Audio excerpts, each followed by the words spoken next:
Mike McGovern, who right now is the current chairperson for RLI as well as Polio for Rotary International. I don't want to take too much time from his bio. It is in the program. So I want to give Mike as much time as he needs to talk. And please, Mike, do not talk about the Red Sox. Okay? But it's a great honor to introduce a good friend of mine, Mike McGovern. And thank you very much, Governor Mark, and thank you as well to Governor Charlene. And yes, the Red Sox did win 1-0 last night, and the Mets had a pretty good pitcher, but still. Anyway, it's just a reminder to whoever's controlling the screen sharing. I do want to share my screen in a minute or so, but before I begin, what I'm planning to talk about. I've always had a special affinity for your two districts. I have a lot of friends there. I've met through so many activities, Rotary Leadership, district events. But one really special friend was Frank Collins. Frank is a past vice president of Rotary, a member of the East Hartford Club. He served on the Rotary board from our zone just right before I did. And, he and Seal over the years have just been the most tremendous friends.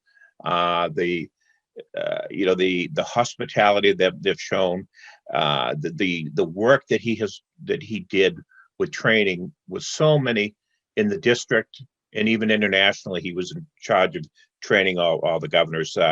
We lost him a few months ago, and Seal, I know we all send our prayers to her. Hope she's doing well. And I just wanted to mention Frank. I miss him. I know he was a good friend of a lot of yours, and he was a good person. So anyway, we're going to share my screen now, and this is good. It's coming up. Get to the slideshow from the beginning. They are good. So, what I want to talk about tonight is the impact of Rotary and the people of action. It just amazes me what I've had the opportunity to see in Rotary, to see in your clubs, and to see beyond. And it is truly people working together, dedicated to service, dedicated to their communities as they define their communities. Who we are Rotary, all of us get it done, and all of us have this tremendous impact. There's individuals who are with us this evening, who I met. I think Joe Clancy, I met him first through Rotary Leadership Institute, something Mark mentioned, the global chair of now, and just the dedication of so many of people like Joe, people like Greg Roach. I didn't see Frank Wargo, but maybe he's with us this evening. But there's so many, Valerie and others that have been trainers, and I shouldn't stop mentioning names. But the good news is that even during this pandemic, the Rotary Leadership Institute is doing well. You'll be hearing in your own districts of continued training online coming up, and to me, it's just a great way to know about Rotary. So I want to talk mainly about polio. A lot of people ask me, how did you get started? People that are partners, how long have you been involved in polio eradication? And I tell everyone, well, I wrote out a check in 1987. That's how long I've been involved. And, I think for a lot of us, that has been our involvement. And actually, I've got this case here that, believe it or not, I've kept every check that I ever wrote back from the time that they used to send checks back to you. And one of the checks I found, this is actually the second check I gave to Polio Plus. There's another one there for $100 that was in October. And, I pledged the first campaign $500. It was the best $500 I ever spent. And I hope a lot of you feel the same way in terms of the impact that your donations have had. And I'll show you tonight. There's been a lot that's happened since. This picture here, it was actually a march down some street in Lahore. And, every person in the picture, except for the really young ones, are all Rotarians there in Lahore, Pakistan. And, they had us go down the street. It must have been 90 degrees. And this was, I think, the only time I was actually ever at the front, because everyone was pushing to get to the front. But it just, it warms my heart to see the dedication. This is Rotary District 3272, and to see the work of the Rotarians there. Since then, I've gone to a lot of places, met a lot of fascinating people, as anyone has who's been involved in polio. But it all starts at home. And you wonder, why is he showing a picture of this delicious looking cake? I hope you've all had dinner and it's not making you more hungry. But this is a cake made by a woman by the name of Barbara Schmidt. Her husband, Lorenz, is a member of my South Portland Cape Elizabeth Rotary Club. And they had a dinner for polio one night. We've heard of the world's greatest meal. Some of you may have seen it online about polio. But anyway, had a dinner. There were like 10 of us who went over to their home. And, she being from Germany, baked this German layer cake. And boy, was it delicious. But it's those little things. It was a wonderful night, good fellowship. And I look at it, if we're trying to raise money, it's nice to have a fellowship component to it. And in this case, it was that cake. And so occasionally I show the cake, and I'm actually looking for another invitation to go over to their homes to have the cake once again. The picture on the top right, excuse me.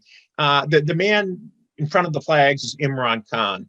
Imran Khan is the prime minister of Pakistan, one of the two countries where we have polio remaining. The gentleman in the chair next to him is Holger Kanak. Holger is our president this year of Rotary International. Next to him in the blue jacket is Ravi Ravindran. Ravi is the chairman of the Rotary Foundation. Next to him is Aziz Memon.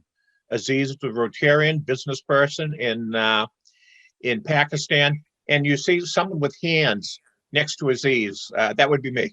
Under the protocol there, I kept getting pushed down the couch, which is fine. The man on the other side is the health minister of Pakistan. But he was the health minister then. This was taken a year ago, February, just before COVID hit. And the health minister, he was already dealing with Pakistan students in Wuhan and whether or not to bring them home or not. It was a big controversy while I was there. But it was, Imran Khan, he's the prime minister now, very supportive of eradicating polio, and his leadership has helped to make a difference. On the far left, this picture was taken in a hotel in Islamabad, Pakistan. The hotel is the Marriott. And back in 2008, a truck bomber went up to this hotel and killed 54 people. It was unbelievable to security to get in there. This was probably 4 years ago. Aziz again in the picture, the polio chair. And on the guy I'm talking to, his name's Aidan O'Leary. And Aidan then worked for UNICEF then. He was the head of the UNICEF program for polio eradication in Pakistan at the time. And we hit it off with fellow Irishmen, and I don't think he's a Red Sox fan, but anyway, just really nice guy. But anyway, last fall, he was named the worldwide head of polio for the World Health Organization.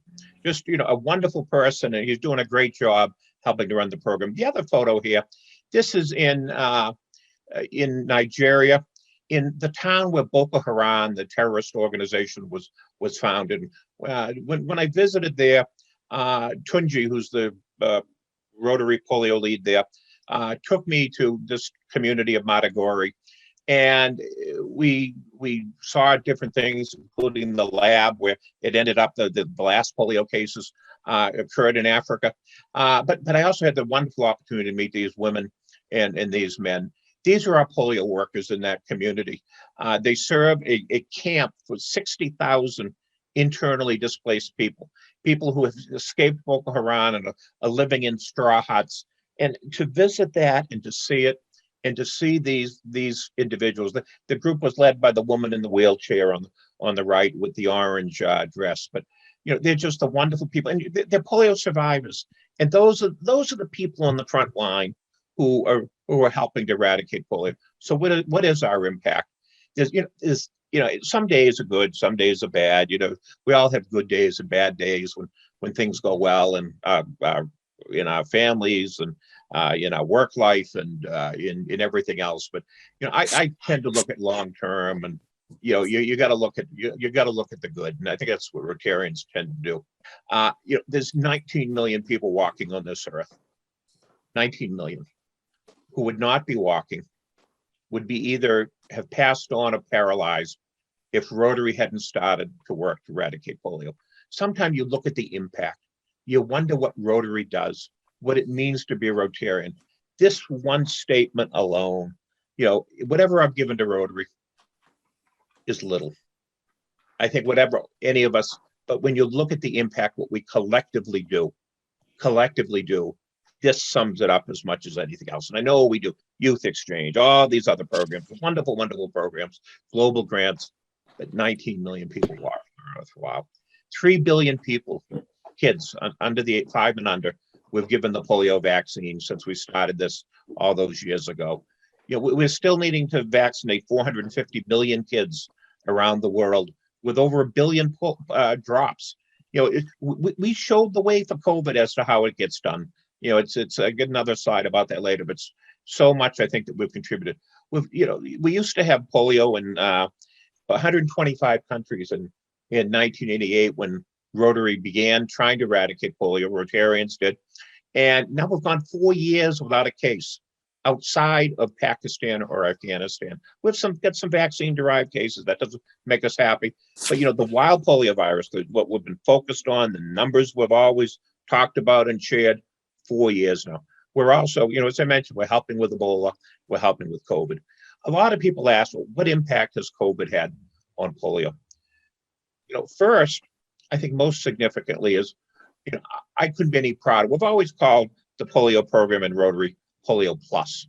So as a result of your contributions, when it began to hit pandemic, particularly in Africa, it was the polio network that first responded.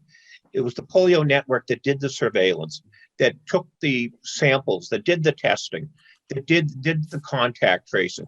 All of those things were developed first as techniques as part of the polio campaign, and they were immediately utilized for COVID.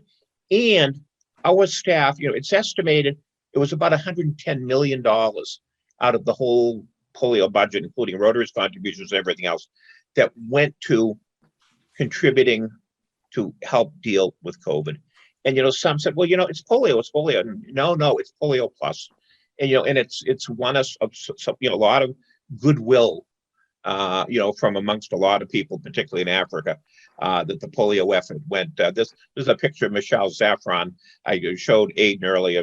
Michelle was the predecessor of Aiden as the WHO, World Health Organization, head of polio. And what's interesting is I mentioned earlier Chris becoming End Polio Now coordinator.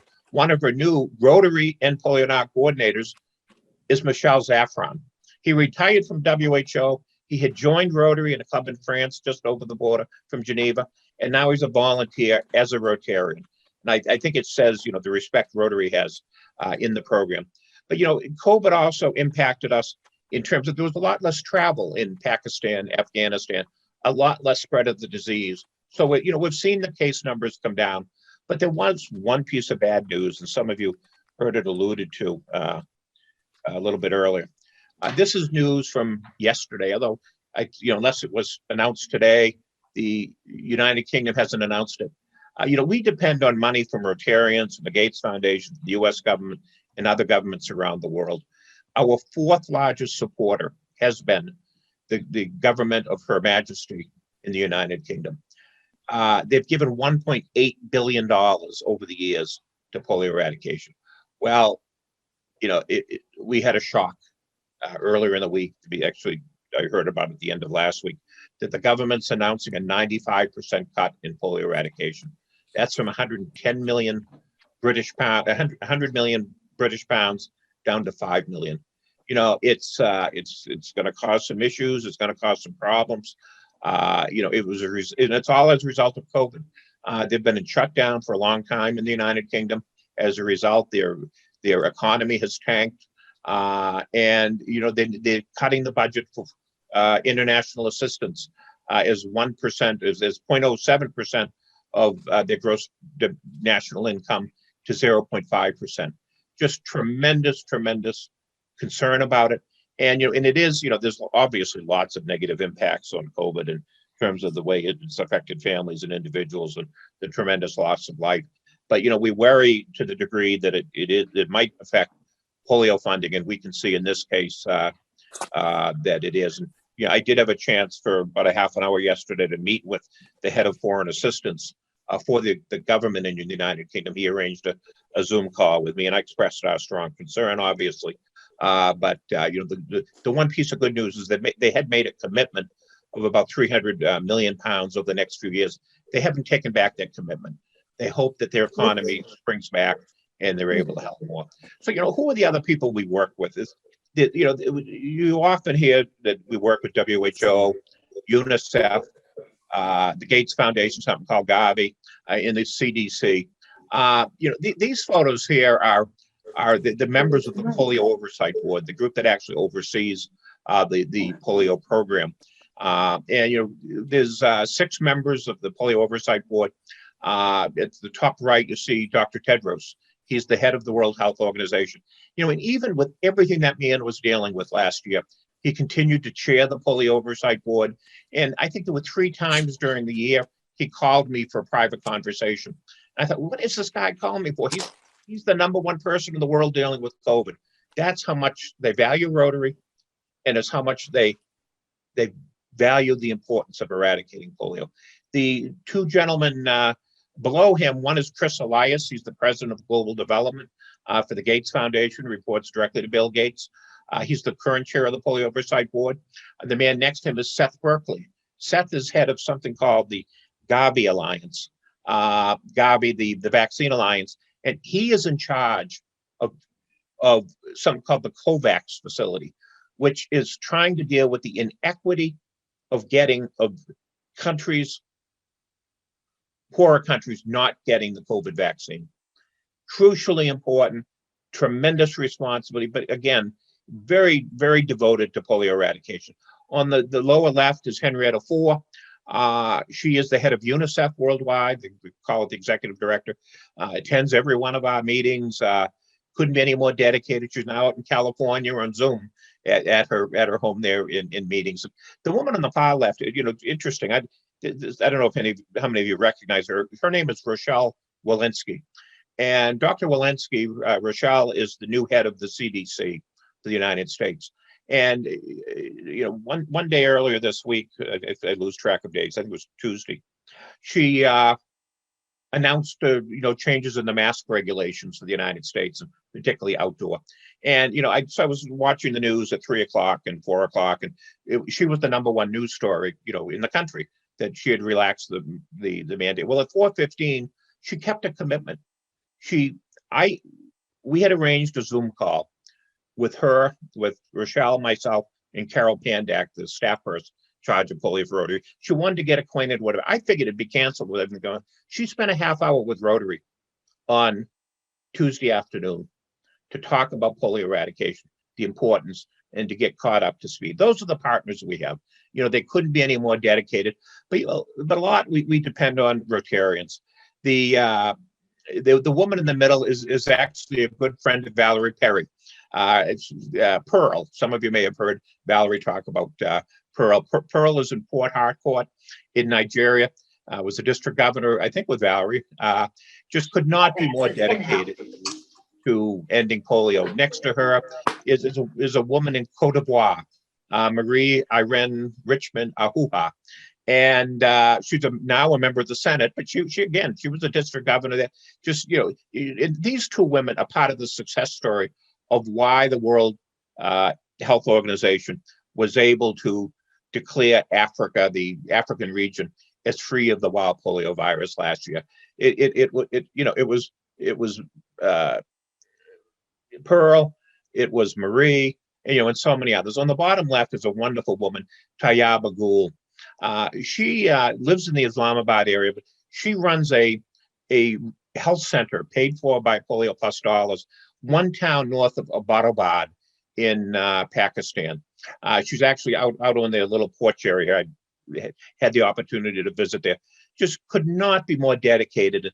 A year and a half ago, I had to go to a meeting in Kazakhstan, of all places. And, I wanted another Rotary representative to go with me. And And I asked Tayaba, it was a little bit controversial. She's never been a district governor. I don't know if she's ever been a club president, but she's very knowledgeable, couldn't be more dedicated. And to me, at that meeting, we couldn't have a better representative of Rotary, and she's totally committed to ending polio. The woman on the far right's had a bad week. She's the head of advocacy to the United Kingdom for polio funding, Judith Diamond.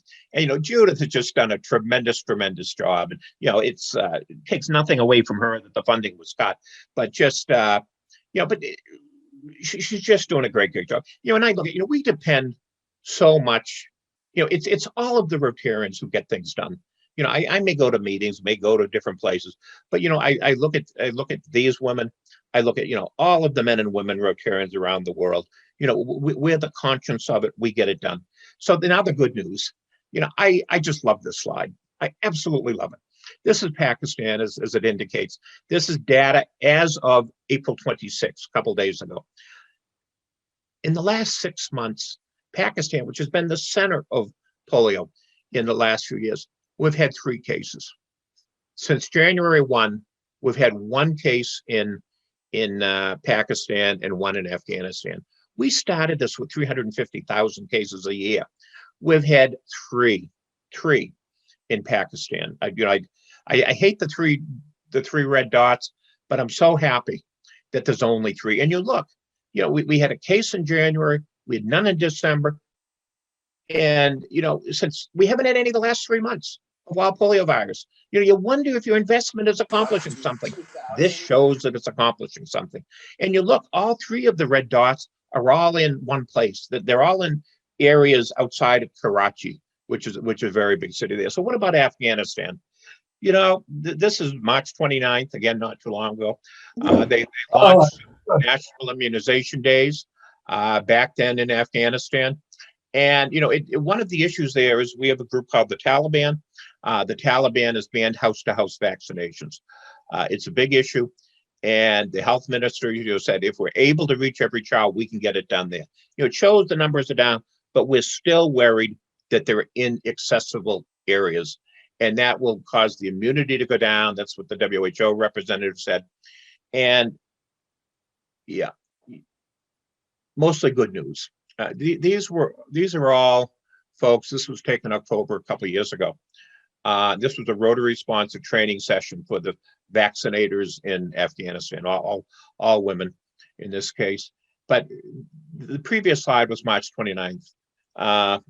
On March 30th, 3 women just like these, and could have been amongst these women, went out to do vaccinations and they were shot and killed in Jalalabad in Afghanistan.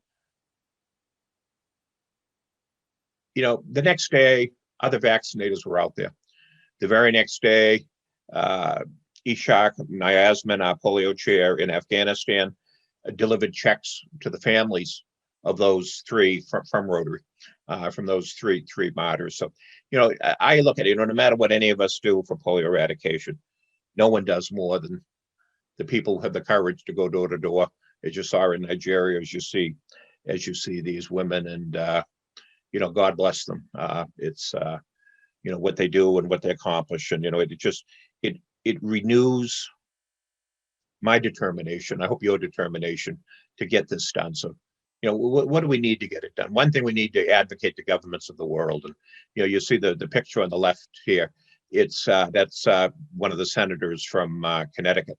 But we're very happy with the Republicans and Democrats.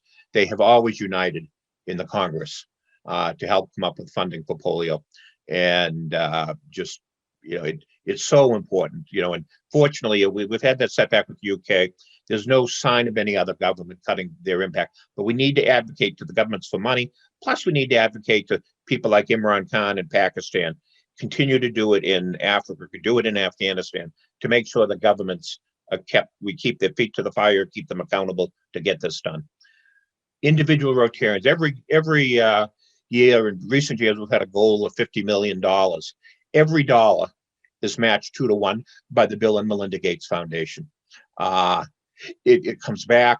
It's then invested in UNICEF and WHO. We buy vaccines. We We help to pay those workers that you saw, small stipends.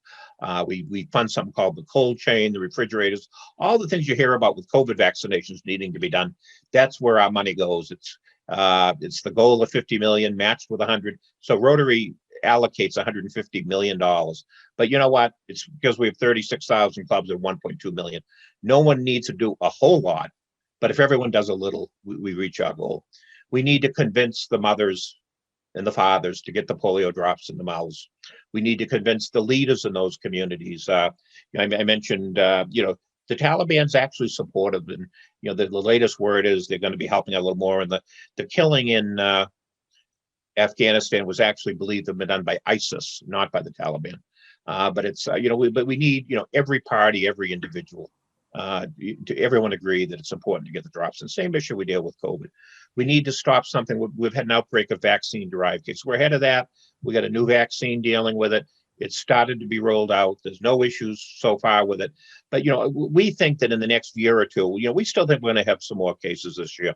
The environmental samples that show where polio is have come way, way, way, way down, but they're still higher than we're comfortable with. We still have these inaccessible areas. So we think the last polio case could very well be an early, not next year, but the year after. But it could also be this year.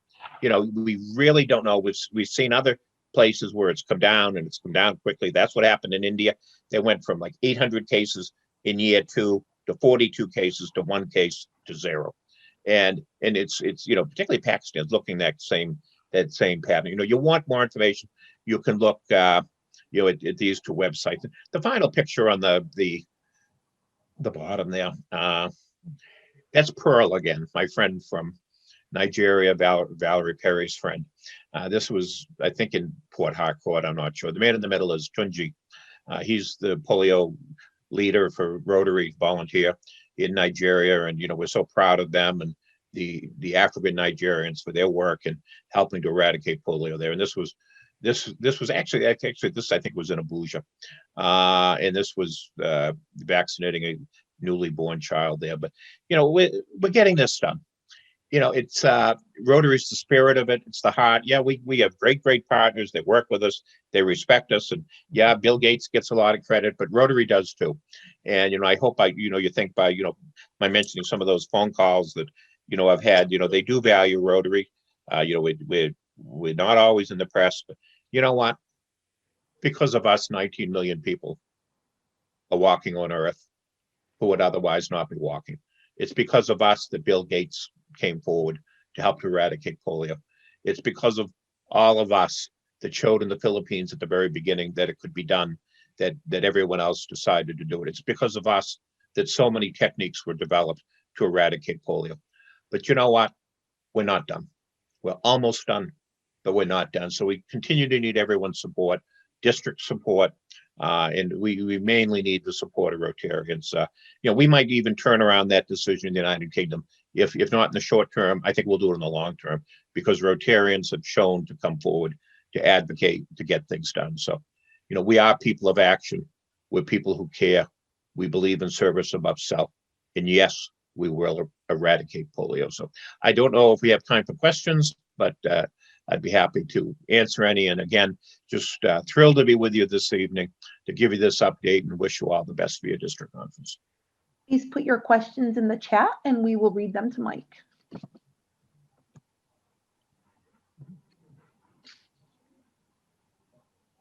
Mike, I want to thank you for the inspirational speed talk. One thing, I do have a question I wasn't going to put in the chat. So if anybody does not know Mike McGovern does not know the word no. So you ask him to do something and he will do it. So when we do eradicate polio, what's your next project you're going to be working on? The next project Rotary is going to be working on, or I'm going to be working on? You're going to be working on. I'm hoping it's in the next year or two. And I don't know. It's I get asked that a lot. You're the first one to ever ask me, what will I do? I'll be ready for retirement. It's I'm still working with the Rotary Leadership Institute. I'm enjoying that. I miss some of my club activities because of all the traveling I've done over the years. You you don't need to serve on the international level to do something in Rotary that affects your heart. And, I look at the members of my club and, the wonderful, wonderful things they do and the fun they have selling Christmas trees and doing other things. And I try to do most of that stuff. And you're right, I hardly ever say no. I do my Christmas tree commit. But you know what? I like the local stuff. So, yeah, I'm not looking for any big international project. It's someone else's turn. Okay, thanks, Mike. And I appreciate what you said about Frank. Frank was a member of the club that I'm also a member of, and he is surely missed. He is. We Yeah, have a Frank was a couple great guy. questions in the chat. Mike, Betty Galligan would like to know, do US residents need to be inoculated against polio? Yeah, U.S. Young children all get a certain group of routine immunizations, before they go to school, and one of them is for polio. In the case of polio, it's an injectable vaccine. It's shot into the arms, and they're fairly routine, and nothing in the United States is absolutely mandatory. There are different exemptions or whatever, but for the most part, in most places, there's pretty good adherence to it. I will say that when there are areas that are inaccessible for the vaccine in Pakistan and Afghanistan, but as far as refusals, someone coming to the door and saying no, I think the refusal rate's actually higher in the United States than it is in those countries. Okay. All right, we have another question. And from Dave Mangs, past District Governor 7890, will the drawdown of US troops in Afghanistan make the polio eradication effort there more difficult? David, that's a good question. I sat in on a presentation today that one of the polio leaders did from Kabul in Afghanistan at 11 o'clock this morning.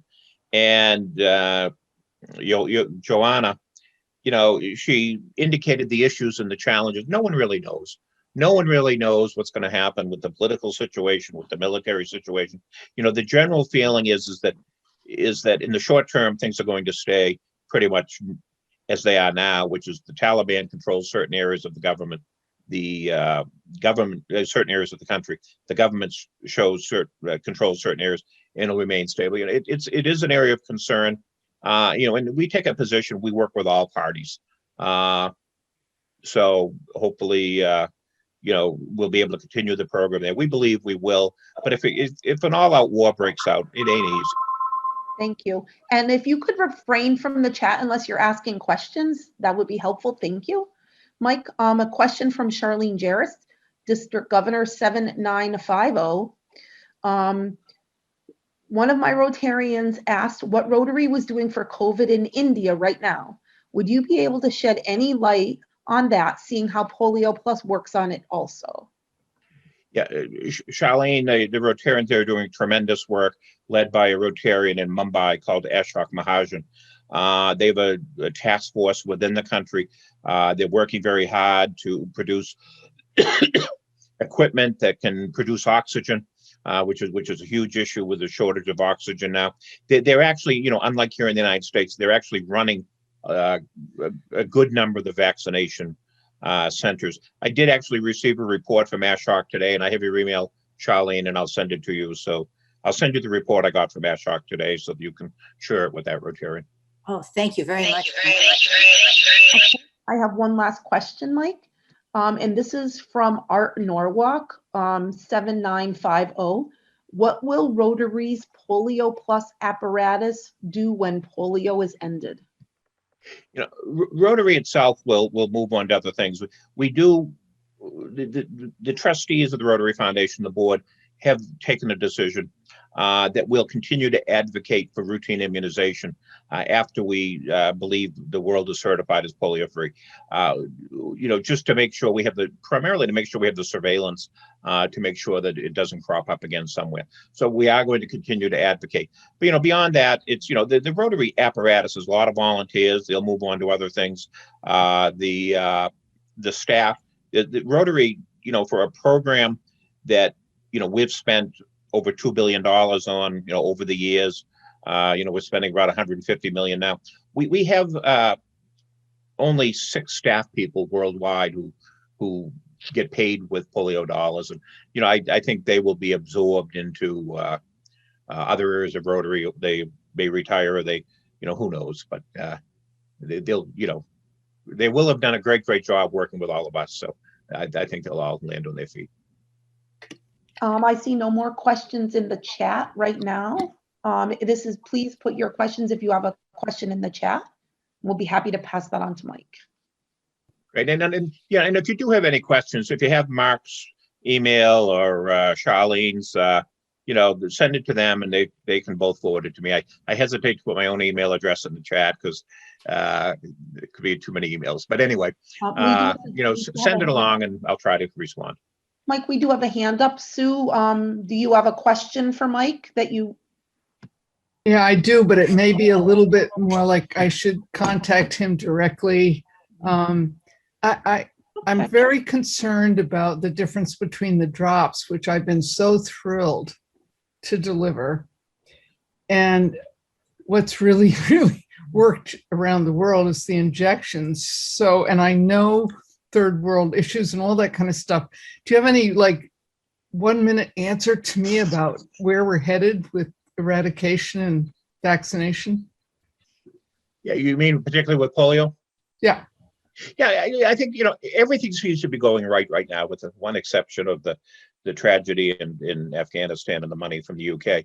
Yeah, it's we had an outbreak of the vaccine derived cases. That's down from where it was a year ago. We seem to have the ability, when we get them, to respond to them quickly. The projections now show that we believe we'll end those at the same time we end polio. They're in sync. We have this new vaccine that's doing a wonderful job. We plan to roll that out further. A lot of it is, there's a little bit of time in the timing of vaccines, and when they have other vaccines, you got to make sure that no one has had another vaccine in the time they have this, because we're still in a trial period.